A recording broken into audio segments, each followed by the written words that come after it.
Línea de meta es un documental que narra la historia de Josele, un padre que corre maratones nacionales e internacionales empujando el carro donde está su hija María, que es una niña de 11 años diagnosticada de síndrome de Rett.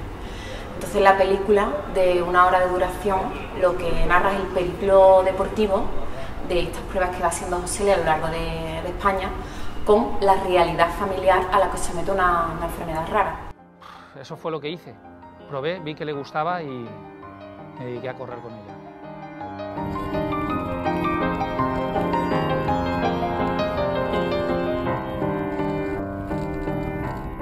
Y es una película en la que se explica la parte por el todo, ¿no? Es una película íntima, pequeña, de una familia obrera, de una familia que puede ser cualquiera de nosotros, y no lo hace desde un punto de vista catastrofista. O sea, esta familia se ve abordada en un momento determinado por lo real, o sea, por un accidente, que es la enfermedad rara, y ante esa circunstancia completamente adversa, el ser humano tiene dos opciones: o hundirse, lo cual es completamente humano, o después de hundirse, decidir que puede hacer algo en la medida de sus posibilidades. Y esa historia de superación, en realidad puede ser la historia de superación de casi cualquier obstáculo que te pase en la vida.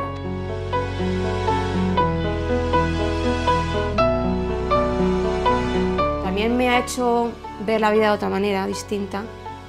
A cualquier cosa la aprovechas al máximo, vamos.